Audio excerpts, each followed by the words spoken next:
ser feitos a partir da própria realidade de cada segmento. Isso não há problema nenhum. E a legislação dá espaço para isso e com toda certeza criará as condições para isso. Mas tem que ter uma lei geral, porque senão não existe comando. Então tem que ter uma lei geral. Não é por acaso que essa mudança está se dando através de PEC, que é uma emenda à Constituição, para garantir a obrigatoriedade. A partir daí, você pode fazer os ajustes que forem necessários dentro da lei maior que será aprovado. Bom, mudando um pouco de assunto, deputado, aliás, até mantendo mesmo esse debate em cima dessa, né? Há setores que argumentam que essas mudanças elas precisam também considerar as diferenças entre comércio, indústria e serviço. Anápolis tem essa característica, é uma cidade de grande porte onde 3 segmentos são fortes, não é isso? Claro, é isso que eu disse aqui. É natural, e eu concordo com isso, que os ajustes necessários, eles devem ser feitos e com certeza serão realizados. Agora, precisa ter uma lei maior. A partir dessa lei maior é que você define os ajustes e as alternativas. Foi assim lá atrás também, quando se falou, olha, carga horária 48 horas, passou para 44, mas aí para o comércio é de um jeito, para a indústria de outra maneira, setor bancário já funciona de outra maneira. Então, isso é natural. Agora, o que nós estamos tratando é da lei geral, da lei maior, da Constituição Federal, que dá a orientação geral, obrigatória, e a partir daí cada segmento se ajusta. Temos aqui a participação do Léo Gabiati, que manda um abraço ao deputado federal Rubens Ottoni. Ele diz que é filho da Nelly Gabiati e do senhor Francisco Barbosa, que são amigos antigos do deputado federal Rubens Ottoni, desde a época da Casa do Padeiro aqui em Anápolis. Grande abraço ao Léo, e aí da minha época de bairro de Lourdes, quando comecei meu trabalho, antes no trabalho da igreja, no trabalho das comunidades eclesiais de base. A mãe dele era uma das nossas lideranças nas comunidades eclesiais de base no bairro de Lourdes. E deputado, ainda se discute muito nessa questão do fim da escala 6x1, dessas mudanças que estão por vir, sobre o tempo de adaptação. O senhor acredita que varia de setor para setor? Se em 2026 os impactos já poderão ser percebidos por uma boa parcela da população brasileira, até porque essa mudança exige também adequações, né, da indústria, do comércio, quando a gente fala de supermercados, existem serviços que são essenciais e que geralmente funcionam de domingo a domingo. Como é que o senhor analisa essa ótica pensando num todo o cenário nacional? É isso, é o que eu disse anteriormente, o ajuste ele é necessário, importante e com toda certeza será feito.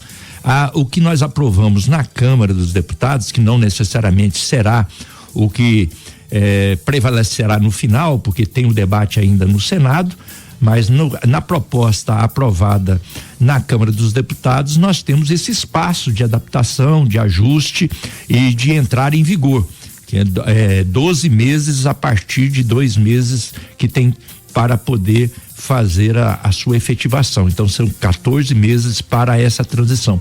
Mas precisa mais, como você disse, às vezes tem um segmento que tem uma necessidade maior. Eu não vejo problema nenhum de buscarmos esse ajuste.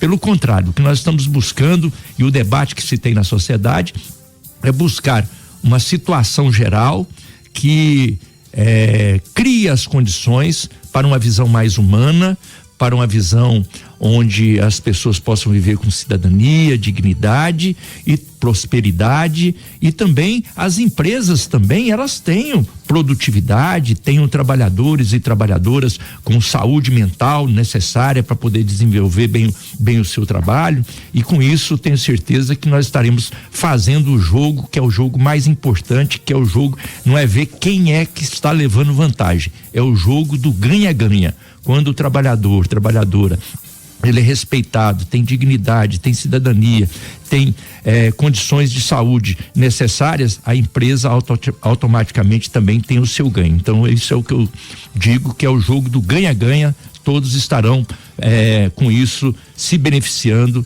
de uma lei como essa. E quando a gente também fala desse tema, deputado, remete-se também ao seu trabalho que é desenvolvido aqui na cidade de Anápolis, né? E é sempre importante trazer atualizações para nossa audiência. Na sua opinião e também no seu trabalho no dia a dia como parlamentar, quais áreas devem concentrar maior atuação do mandato nos próximos meses em relação à cidade de Anápolis?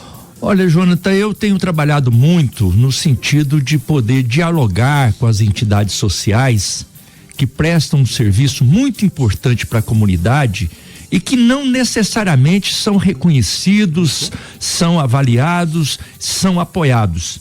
Eu tenho a convicção que entidades sociais, sejam ligados à igreja, sejam ligados a comunidades, associações de moradores, sindicatos, elas têm condição de exercer um papel importante de contribuição e de apoiamento aos poderes públicos, seja prefeitura, seja governo do estado, governo federal. Por quê? Porque essas instituições sociais, elas estão próximas, estão na vida, no dia a dia da população. Conhecem as pessoas, conhecem a realidade, conhecem as necessidades, têm um contato direto e por isso mesmo tem maior rapidez para poder desenvolver essas ações. Então eu tenho feito um trabalho já há algum tempo e quero intensificar esse trabalho. Inclusive na última semana tive uma reunião com representantes de mais de 30 entidades sociais aqui da nossa cidade para receber essas impressões, conhecer um pouco mais da realidade. Tenho visitado essas entidades para poder, a partir desse conhecimento da realidade, buscar formas de apoiamento. E quando eu falo apoiamento, não é nem necessariamente com recursos, com investimentos, que isso também faz parte, poder buscar em Brasília investimentos, recursos para ajudar essas entidades, mas também no sentido de apoiamento legal para ajudar a estruturar as entidades, para poder arrumar documentação, para poder valorizar o seu trabalho, fazer com que sejam respeitadas perante ao poder público. Então esse é um trabalho, é uma prioridade que eu tenho colocado no meu trabalho aqui em Anápolis. A outra coisa, Jonathan e Newton, eu estou determinado, focado de acompanhar as obras do governo federal que já estão sendo executadas na cidade. Algumas ainda não, porque a prefeitura não conseguiu ainda fazer as licitações, mas o dinheiro já está disponível. Mas o meu foco é podermos garantir aquilo que eu atribuo como a maior conquista, será a maior conquista da cidade de Anápolis dos últimos 50 anos. Nós estamos esse ano comemorando 50 anos do DAIA. O Distrito Agroindustrial de Anápolis foi uma grande conquista 50 anos atrás. E quando ele começou, foi uma sementinha, que muita gente achava que aquilo ali era um exagero. Isso aqui, estão falando isso aí, mas isso aqui não é bem assim. 50 anos depois, o DAIA é essa potência que nós temos e tão importante para nossa cidade. Eu atribuo que agora trazermos para Anápolis o campus da Universidade Federal de Goiás será o marco dos próximos 50 anos. Então, eu estou determinado, trabalhando com foco nesta ação. Já garantimos a área para esse campus da Universidade Federal, mais de 100 mil metros quadrados ali na saída para Goiânia, logo depois do centro de convenções, de frente para a BR-060. Coloquei agora R$1 milhão de emenda parlamentar para garantir o cercamento da área.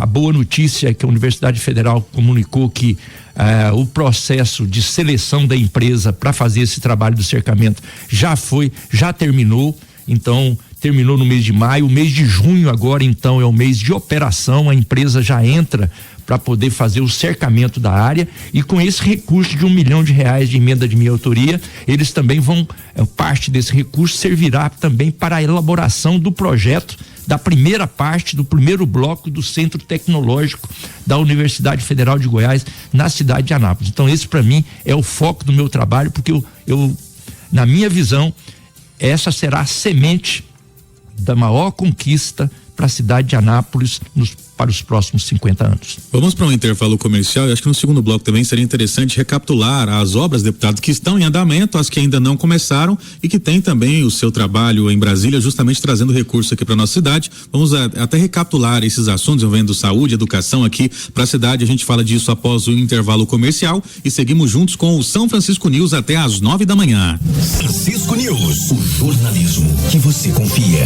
8 horas e 27 minutos, de volta com o São São Francisco News e seguimos nessa entrevista com o deputado federal Rubens Ottoni, aqui nos estúdios da 97.7 nesta segunda-feira, agora 8h28. Deputado, a gente até antecipava a pergunta para o senhor antes do intervalo comercial, justamente sobre o andamento de várias obras em Anápolis, que tem o papel também do governo federal, a sua atuação em Brasília em prol de recursos para nossa cidade. O senhor poderia citar em quais estágios e quais são essas obras, até para que a nossa audiência possa relembrar? Algumas talvez ficam no esquecimento por falta de ação do município ou de outros órgãos, mas para entendermos como está o cenário atualmente, começando agora o mês de junho. E com certeza esse é um trabalho permanente meu. Como eu já disse a vocês, eu tenho um trabalho duplo, um trabalho de estar em Brasília atento a todas as oportunidades de investimento que possam ajudar o município de Anápolis no seu desenvolvimento econômico e social, e tenho a responsabilidade de estar aqui no dia a dia acompanhando de perto essas obras para que realmente elas se efetivem. Na área da saúde, nós temos uma policlínica que já foi licitada lá no Adriana Parque, a obra já está no seu início. Essa policlínica vai atender vários municípios da região no sentido de atender a saúde especializada, com várias especialidade de atendimento, desde a consulta, passando pelo exame e também pelos procedimentos necessários. Temos 2 unidades básicas de saúde já sendo construídas também, licitadas. A obra já está já mais de 50% desenvolvida, uma no Jardim das Américas e a outra na Vila Esperança. E temos um CAPS, um Centro de Atendimento Psicossocial, previsto para o Jardim Samambaia, que ainda não foi licitado e que nós estamos acompanhando com a prefeitura para que seja licitado o mais rápido possível. Na área da educação, nós temos 2 creches previstas, uma para o Jardim Primavera 2 e outra para o Copacabana. Nenhuma das duas a obra iniciou. Nós estamos trabalhando com a prefeitura, acompanhando de perto. Há uma expectativa e o compromisso de que essa licitação seja concluída ainda nesse semestre para que a obra seja iniciada, e também uma escola de tempo integral no residencial Under, que também recurso do governo federal, recurso do MEC, mais de 10 milhões de reais de investimento para essa escola, mas que ainda não foi licitada, não foi iniciada. Então, são obras já previstas pelo nosso trabalho em Brasília, junto ao governo federal, no programa de aceleração do crescimento. Da Universidade Federal de Goiás, eu já falei aqui para vocês que essa avançou e nós estamos numa expectativa muito positiva, e vamos ficar atentos, acompanhando de perto, porque o meu compromisso é de poder garantir o recurso em Brasília, mas acima de tudo acompanhar no dia a dia essas obras para que elas aconteçam o mais rápido possível. Deputado, a Fundação Frei João Batista Voga, ela iniciou na semana passada, dia 27, as ações visuais da campanha Não Me Mate, mais uma, menos uma, até quando? Com a instalação de um painel lambe-lambe lá no Instituto Federal de Goiás. Essa ação é uma parceria com a instituição de ensino e outros órgãos e entidades aqui de Goiás, com a Polícia Militar, e reúne imagens da campanha com frases de efeito para aplacar mais ainda, reduzir os índices de violência doméstica em Anápolis. O senhor, como analista da atuação política e em políticas públicas, né? Como é que o senhor avalia essa campanha e que busca provocar uma reação coletiva diante da violência contra a mulher? Qual que é a importância de uma iniciativa como essa para a cidade? Nós temos que trabalhar em todas as frentes para poder enfrentar e acabar com a violência, né? E isso nós temos que fazer na prática, no dia a dia, e eu tenho aí repetido a frase de São Francisco de Assis, que é uma frase histórica e que a gente precisa viver no dia a dia, na prática. Onde houver ódio, que eu leve o amor. Isso é a diferença que nós temos que fazer na vida das pessoas. E a violência, infelizmente, no último período, ela foi incentivada no governo federal anterior, até pelos mandatários maiores, né? Incentiva a violência, incentiva o ódio, incentiva o preconceito, a intolerância. Isso demarcou muito. Nosso desafio é fazer campanhas cada vez mais para diminuir a violência, e nesse sentido a violência contra a mulher, ela é mais efetiva ainda na nossa sociedade, infelizmente. Então é preciso ter ações concretas, efetivas, e uma ação como essa que está sendo desenvolvida é uma ação que tem impacto na sociedade e precisa ganhar o apoio de todas as instituições, de todas as lideranças, para que nós possamos fazer uma referência maior e a sociedade perceba que nós precisamos trabalhar no caminho inverso. E, deputado, muitas vezes o debate sobre violência contra a mulher, ele infelizmente aparece só após crimes graves ou feminicídios, né? Na semana passada, por exemplo, tivemos o julgamento de um indivíduo que esfaqueou a ex-companheira dele por mais de 25 vezes aqui na cidade de Anápolis. Ela sobreviveu, se fingiu de morte, sobreviveu, ele foi condenado a 16 anos e 8 meses, mas geralmente alguns desses casos, como o da Regiane, por exemplo, uma empresária que foi morta pelo ex-companheiro em uma loja de autopeças na Avenida São Francisco, só aparecem esses casos. Aí vem uma mobilização, enfim, mas é algo pontual. Eu te pergunto, campanhas preventivas deveriam receber mais atenção e também investimento? Com toda certeza, e não apenas campanhas pontuais.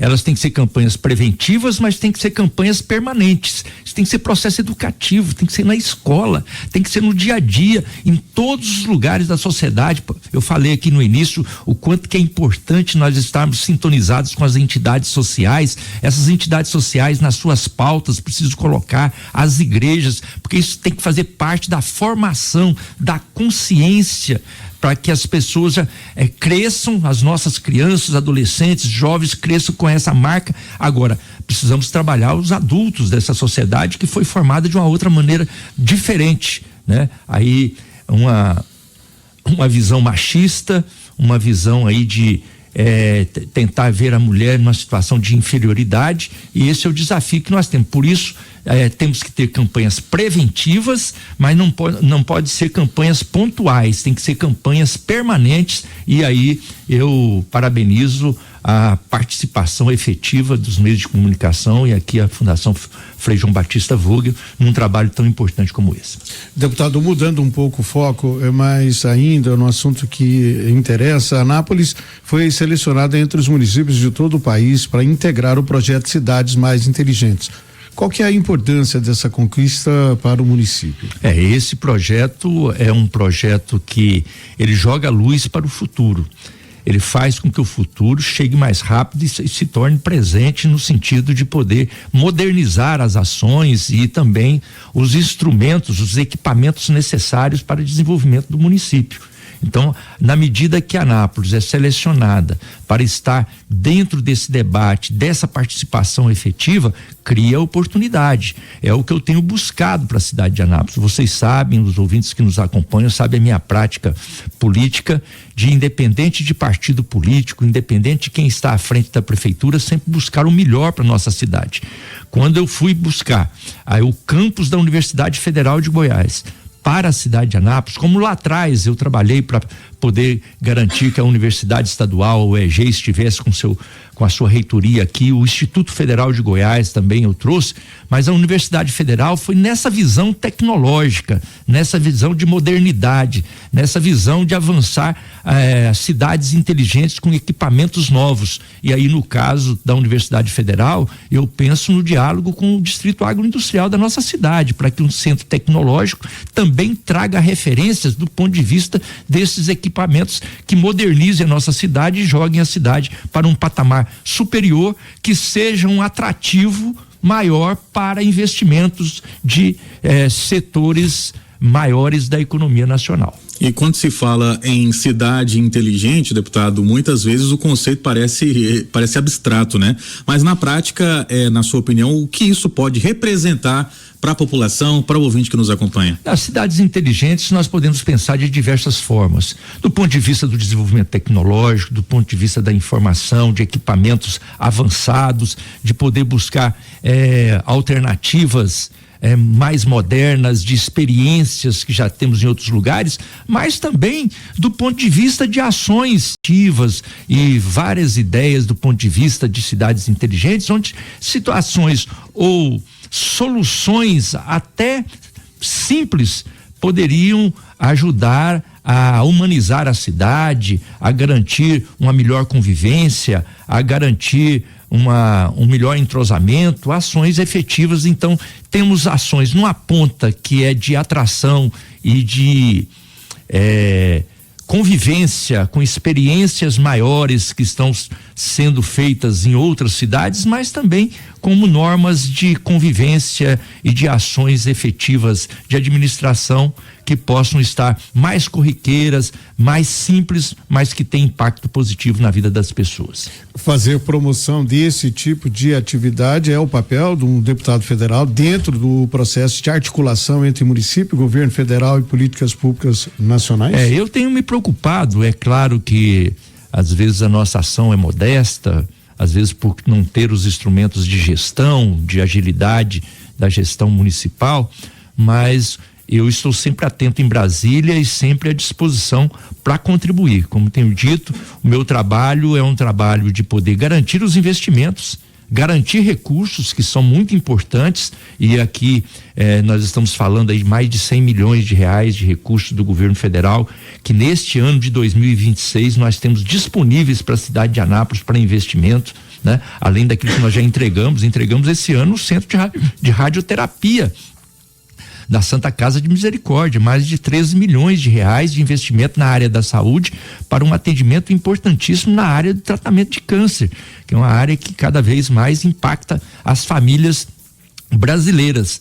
Mas além disso, Nilton, além do recurso, do investimento financeiro, eu tenho trabalhado nessa questão da estratégia, da articulação, de criar as oportunidades necessárias para que a nossa cidade seja beneficiada. Certo, deputado federal Rubens Ottoni, muito obrigado pela presença ao vivo aqui nos estúdios da Rádio São Francisco, no programa São Francisco News. Eu que agradeço a oportunidade, parabéns a vocês aí pelo excelente trabalho de jornalismo. Agora 8h39. Empresários de Anápolis que buscam mais economia